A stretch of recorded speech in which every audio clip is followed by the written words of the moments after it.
오늘도 주님의 말씀과 은혜가 저와 여러분들을 온전한 길로 인도해 주시길 간절히 소망합니다. 오늘 말씀 붙들고 기도하며 나아갈 때 하늘의 문이 열리고 또 기도의 용기와 원인이 말씀으로부터 흘러나오길 간절히 소망합니다.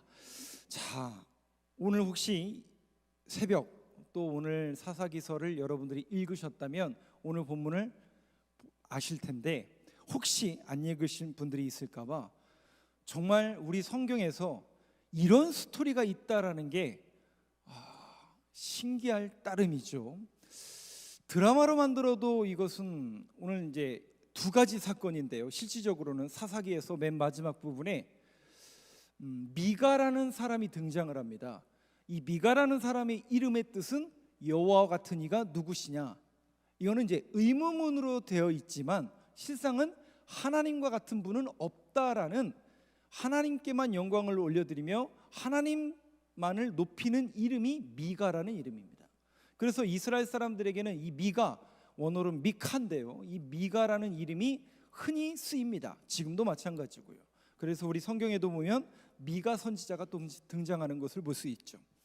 그런 이름을 불려받았지만 이 사람의 삶과 이 사람의 신앙의 태도는 전혀 그렇지 않았습니다. 오늘 새벽에도 봤는데요, 신앙의 넌센스라고 제가 말씀드렸죠. 신앙이 있는 것처럼 보이는데 신앙이 없어요.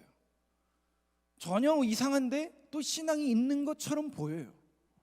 그래서 이 시대가 어떤 시대인가, 거기다 하나 이제 오늘 보진 않겠지만 그 다음에 나오는 19장부터 나오는 스토리가 뭡니까?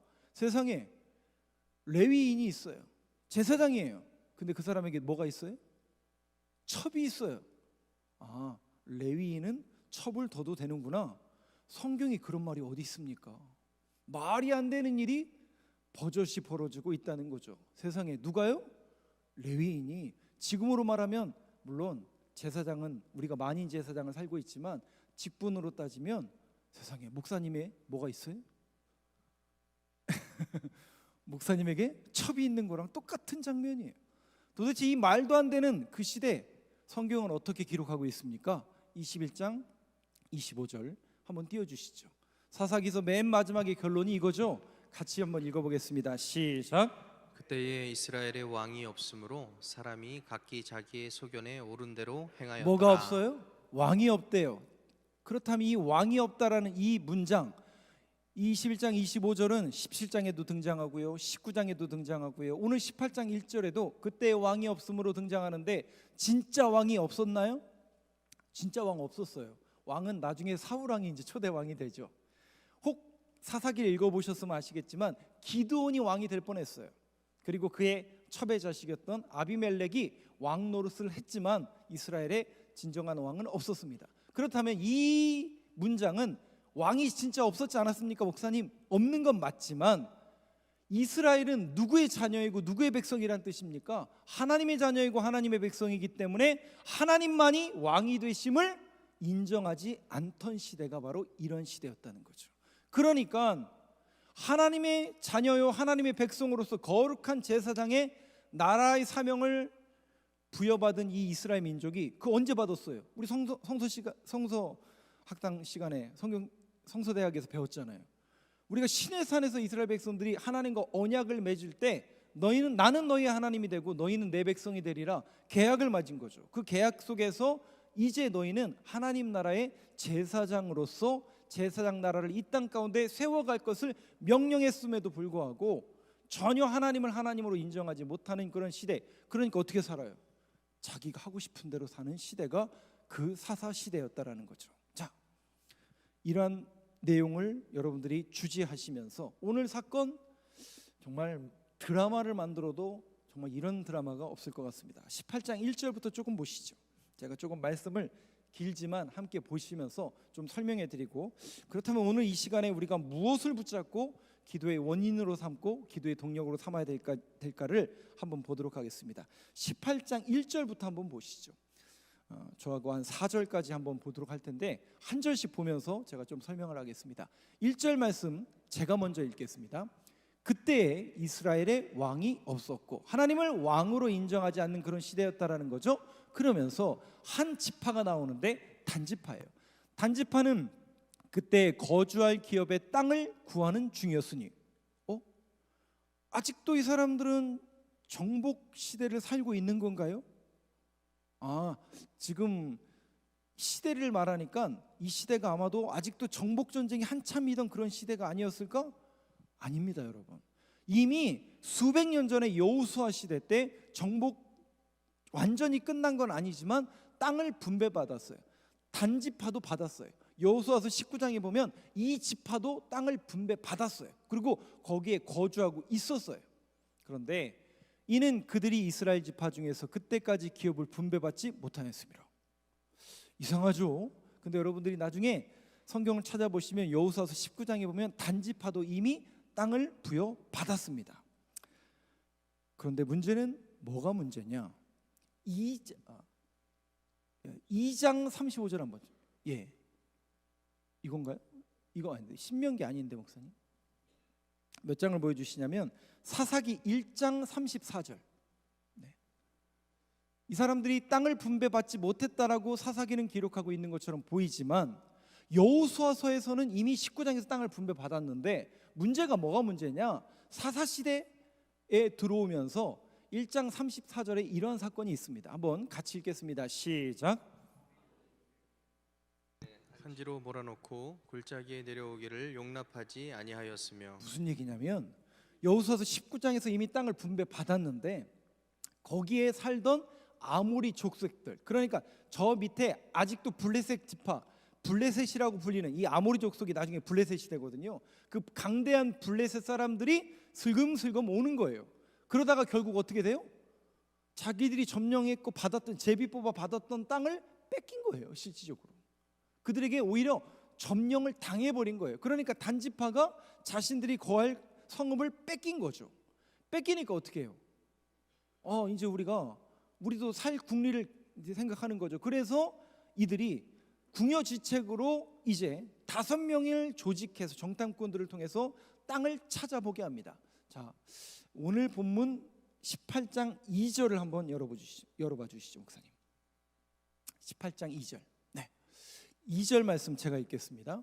단자손이 소라와 에스다올에서부터 그들의 가족 가운데, 그러니까 원래 살던 곳이 소라와 에스다올이라는 이 지역이에요. 이게 이제 여호수아 19장에 받은 지역인데 아모리 족속이 계속 공격해 오니까 못 버티는 거예요. 그래서 새로운 땅을 구하러 갑니다. 용맹스러운 5사람을 보내어 땅을 정탐하고 살피게 하며 그들에게 이르되 너희는 가서 땅을 살펴보라 하매 그들이 에브라임 산지에 가서 미가의 집에 이르러 거기서 유숙하니라. 다시요. 이 단지파가 원래 거주하고 이제 제비 뽑아서 땅을 받았는데 아모리 족속으로 공격으로 인하여 결국 뺏기게 생기니까 5명의 정탐꾼을 보내서 새로운 땅을 한번 네가 보고 와라 이렇게 된 거예요. 근데 그 정탐꾼이 가다가 누구의 집에 머물렀다고요? 미가의 집에 이르러 거기 유숙하니라. 미가라는 사건이 17장에 등장을 하죠. 그 내용은 조금 이따 말씀드릴게요. 3절 말씀 한번 보여주시죠. 자, 3절 한번 같이 읽겠습니다. 시작. 그들이 미가의 집에 있을 때에 그 레위 청년의 음성을 알아듣고 그리로 돌아가서 그에게 이르되 누가 너를 이리로 인도하였으며 네가 여기서 무엇을 하며 여기서 무엇을 얻었느냐 하니 5명의 정탐꾼이 땅을 보러 가다가 에브라임 산지에 미가라는 사람의 집에 갔더니 많이 듣던 목소리, 근데 이 청년의 음성이라고 나왔죠. 이 음성이 뭐냐면 억양으로 번역을 하더라고요. 그래서 이 부분을 사투리라고 번역하는 분들이 있더라고요. 그래서 이 사투리는 레위 지파 사람의 사투리인데 대번 알아듣는 거예요. 그러니까 우리는 못 알아듣지만 이 성경의 뉘앙스와 앞뒤 문맥으로 보면 그런 의미라고 많은 목사님들이, 그렇게 신학자들이 그렇게 얘기를 합니다. 청년의 음성을 알아듣고 이거는 레위인의 목소리인데 그 억양을 알아듣고 그리로 돌아가서 그에게 이르되 야, 너를 누가 여기로 인도했니? 그리고 뭘 물어요? 네가 여기서 지금 뭐 하고 있냐? 레위인이잖아요. 그리고 여기서 너는 무엇을 얻었길래 여기 있는 거냐? 이걸 묻습니다. 그랬더니 4절 한번 보여주시죠. 제가 읽겠습니다. 그가 레위 청년이죠. 그들에게 이르되 미가가 이러이러하게 나를 대접하고 나를 고용하여 나를 자기 제사장으로 삼았느니라 아니라. 미가가 자기를 제사장으로 고용해서 제가 여기 있습니다. 그러면 17장에 도대체 무슨 일이 벌어진 거죠? 1장 1절과 2절만 한번 보겠습니다. 그리고 제가 좀 설명해 드릴게요. 오늘 새벽에 본 본문인데요. 자, 1절과 2절을 저하고 교독하겠습니다. 에브라임 산지에 미가라 이름한 사람이 있더니 그의 어머니에게 이르되 어머니께서 은 1,100을 잃어버리셨으므로 저주하시고 내게에도 말씀하셨더니 보소서 그 은이 내게 있나이다. 내가 그것을 가졌나이다 하니 그의 어머니가 이르되 내 아들이 여호와께 복받기를 원하노라 하니라. 2절을 띄워놔 주세요. 여러분들이 저 문장을 보시면서 뭔가 이상하다라는 것을 눈치를 채셔야 합니다. 이상하죠? 안 이상한가요? 아니 그냥 이렇게 말씀드릴게요. 정상인가요 저게? 신앙인으로서 정상인가요? 잘 보세요. 그의 어머니에게 이르되 어머니께서 은 1,100을 잃어버리셨으므로 저주하시고. 이게 무슨 얘기냐면 어마어마한 돈을 잃어버린 거예요. 어머니가 은 1,100이라는 돈을 잃어버린 거예요. 그러니까 어떻게 했을까요? 엄마가 그 훔쳐간 놈 벼락이나 맞아 뭐 이렇게 저주를 한 거죠. 근데 저주할 때 하나님의 이름으로 저주를 막 퍼부은 거죠. 그랬더니 그걸 누가 들어요? 내 귀에도 말씀하셨더니 보소서 들은 거예요. 아이고 큰일 났다. 내가 훔쳐갔는데 아들이 훔쳐갔는데 이거 하나님의 저주를 받으면 안 되잖아요. 그래서 어떻게 해요? 보소서 그 은이 내게 있나이다. 내가 훔쳐갔습니다. 내가 그것을 가졌나이다 하니 엄마가 어떻게 해요? 어머니 큰일 났죠. 왜? 누구의 이름을 저주했어요? 하나님의 이름으로 저주했으니 내 아들이 여호와께 복받기를 원하노라 하니라. 이렇게 된 거예요. 근데 더 큰 문제가 3절부터 시작이 됩니다. 무슨 문제냐? 제가 이것은 조금 설명을 드릴게요. 세상에 그 어머니가 큰일 났잖아요. 저주를 퍼부었는데 세상에 그 저주의 대상이 아들인 거예요. 그러니까 이 어머니도 오락가락 하는 거예요. 저주를 퍼부었다가 하나님 앞에 복받기를 원하느니라. 거기다가 그러면 내가 이 돌려받은 것, 원래 내가 잃어버린 건데 다시 돌려받았으니 하나님 앞에 감사하는 마음으로 신상을 만들고 드라빔을 만들고 거기다가 에봇과 온갖 정성과 정성을 모두어서 하나님 앞에 어떻게 하는 거예요? 거룩하게 구별하여 드렸더라. 뭘요? 신상과 드라빔과 에봇과. 세상에 이게 여러분 맞는 이야기예요? 맞는 이야기? 그리고서는 어떡합니까? 그 아들을 축복합니다. 오히려 그 아들을 축복하면서 안수하면서 어떡하냐면 네가 하나님의 복을 받기를 원하고 네가 이 집의 제사장이 되길 원하나이다. 그러고 있더라는 거죠. 그랬더니 그런 신앙의 어떻게 보면 그런 행위를 했더니 무슨 일이 벌어지느냐?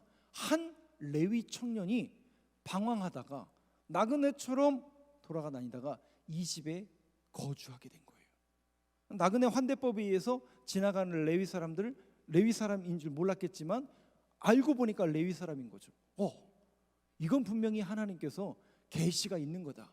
분명히 하나님 앞에 우리가 축복을 받기 위해서 이 레위 사람 뭐 하는 사람이에요? 제사장이잖아요. 이 제사장을 우리 집에 보내준 게 맞다. 이런 생각을 했을까요? 안 했을까요? 했던 거겠죠. 그래서 어떡합니까? 우리 집 제사장이 되어라 라고 고용이 된 거예요.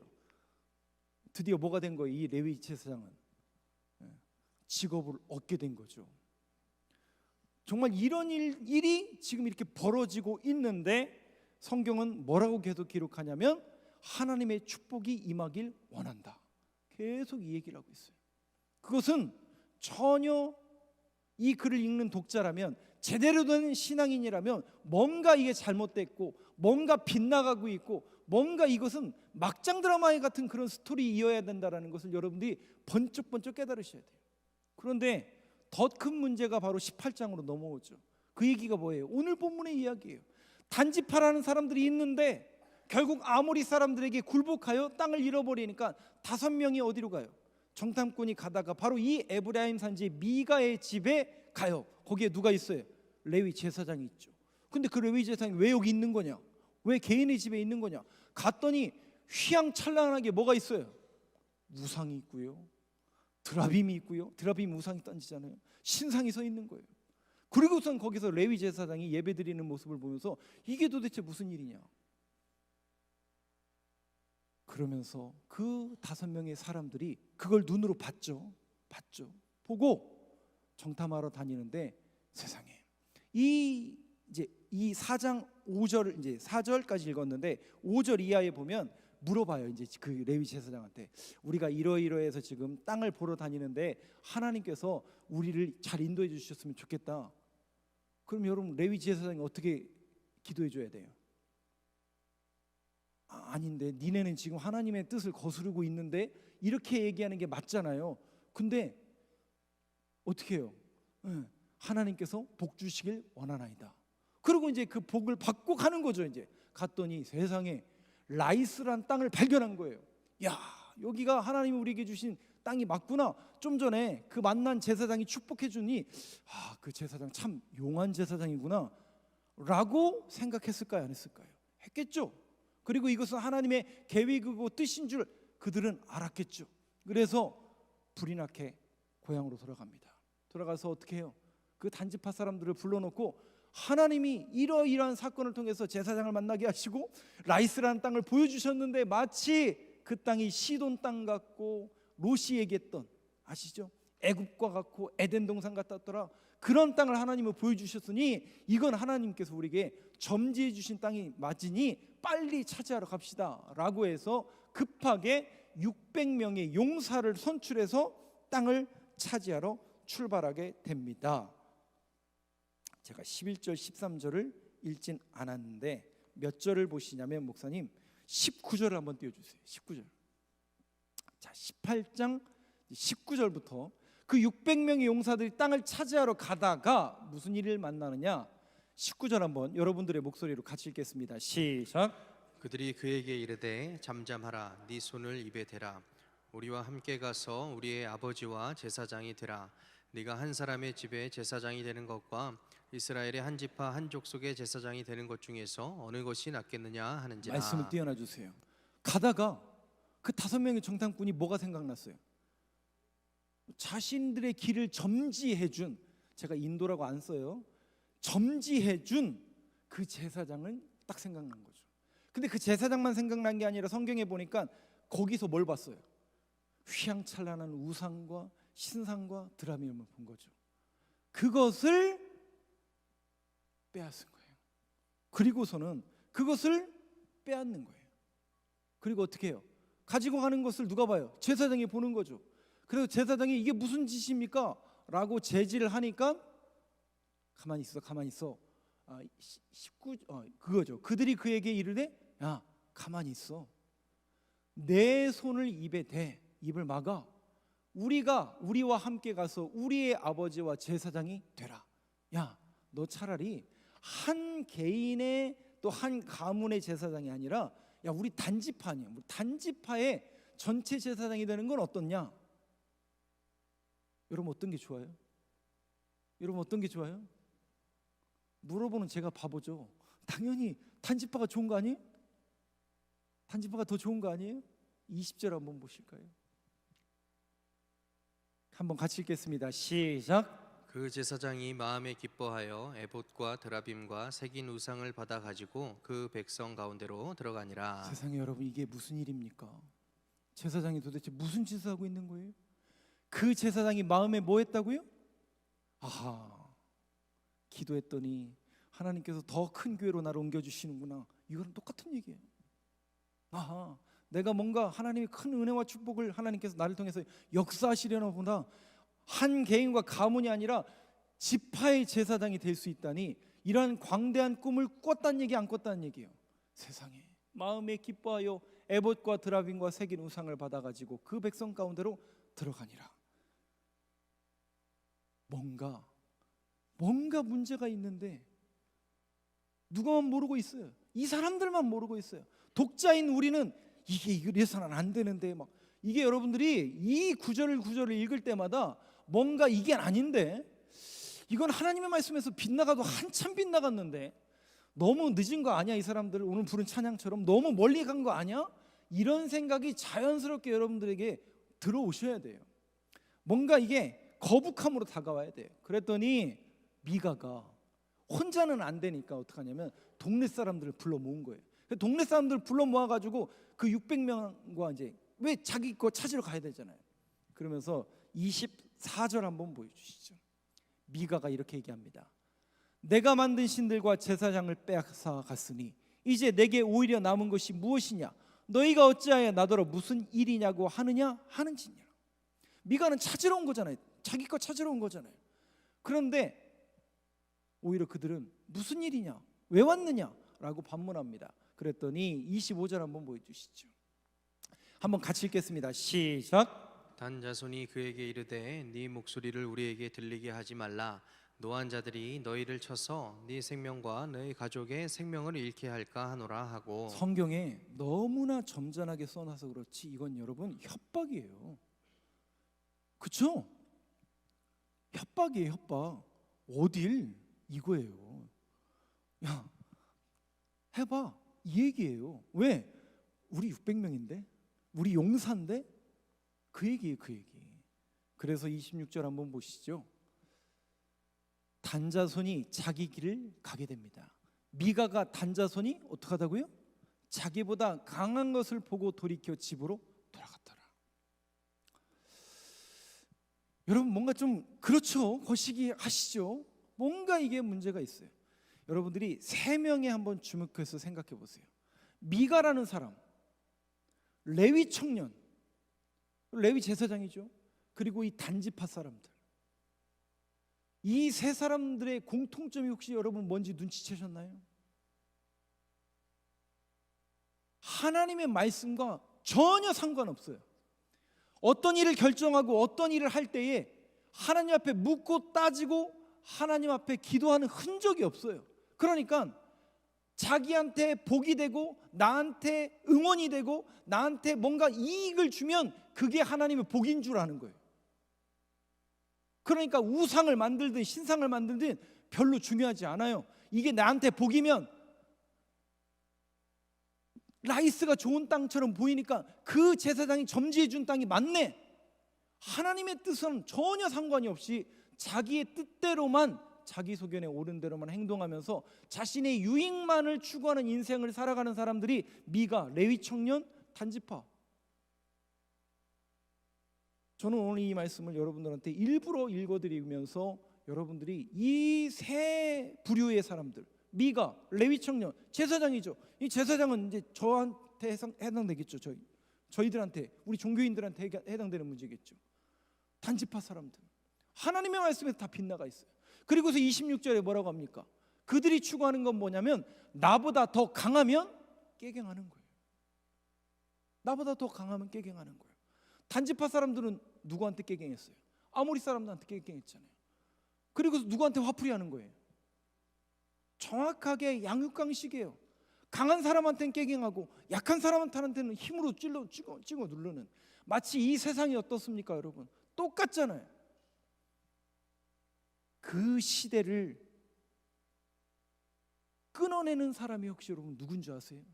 그 말씀이 사라지고 하나님을 왕으로 인정하지 않고 자기 소견에 옳은 대로, 그러니까 하나님을 왕으로 인정하지 않으니까 자기 소견대로 옳은 대로 행하며 하나님의 말씀이 희귀해진 시대가 바로 사사시대예요. 그 사사시대를 누가 끊어냈냐 봤더니 사무엘이 끊어냈더라고요. 3장 1절 한번 보시죠. 그게 사사시대 영적인 상태였어요. 1절 말씀 한번 같이 읽겠습니다. 시작. 아이 사무엘이 엘리 앞에서 여호와를 섬길 때에는 여호와의 말씀이 희귀하여 이상이 흔히 보이지 않았더라. 사무엘 전에 어떤 시대였냐면 여호와를 섬길 때는 여호와의 말씀이 희귀해진 거예요. 하나님을 왕으로 인정하지 않고, 아니 조금 더 리얼하게 말씀드릴게요. 그러니까 이 사람들이 예배를 안 드리는 건 아니에요. 바리새인들이 성전에서 예배를 안 드리는 건 아니잖아요. 근데 예수님한테 계속 책망을 받잖아요. 뭐가 멀다고요? 마음은 하나님께서 멀도다.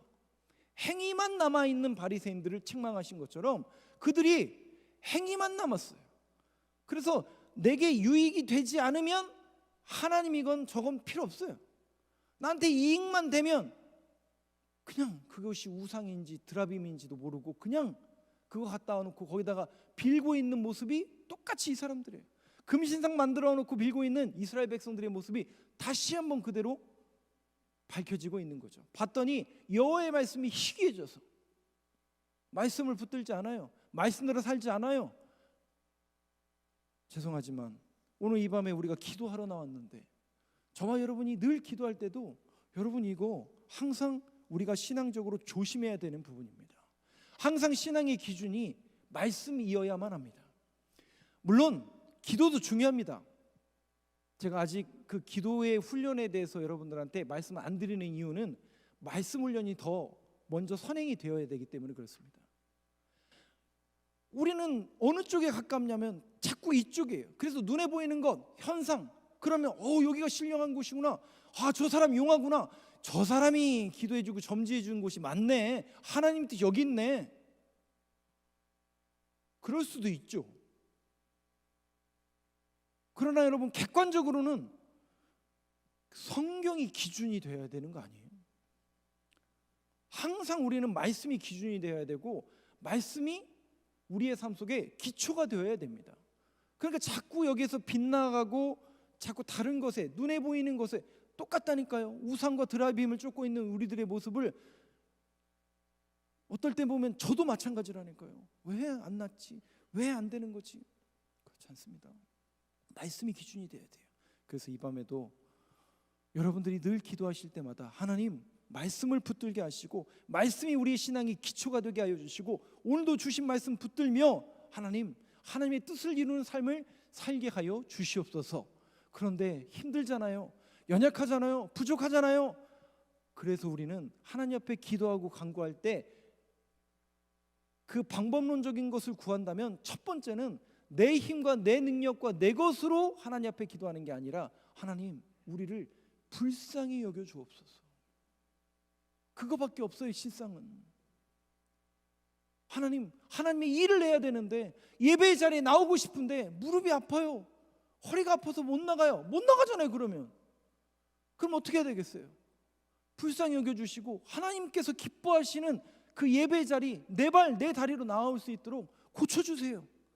이게 여러분 우리의 기도가 되어야 되는 겁니다. 그게 원인이 돼야 되고 그게 동기가 돼야 되고 기도의 시작이 돼야 되는 거예요. 여러분들이 왜 나으셔야 되는데요? 여러분들이 왜 복 받으셔야 되는데요? 잘 먹고 잘 살기 위해서요? 그래서요? 세상 사람들과 똑같이 사시려고요? 그거 아니잖아요. 우리 그거 아니잖아요. 우리가 잘 먹고 잘 살아야 되는 이유는 단 하나, 하나님의 영광 드러내려고, 교회를 세우고 하나님의 나라와 하나님의 뜻을 이 땅 가운데 세우려고 여러분 그렇게 기도하시는 거 아닙니까? 그렇게 열심히 사시는 거 아닙니까? 그것이 늘 우리에게 선행이 되어야 되는 거죠. 기초가 흔들리면 안 됩니다, 여러분. 두 번째, 그러다 보니까 자연스럽게 이 사람들이 모든 가치관과 기준이 전부 어디에 있냐면 세상에 있어요. 그래서 아까 26절까지 제가 딱 읽은 거예요. 우리보다 더 강함을 보고 뭐예요? 포기하잖아요.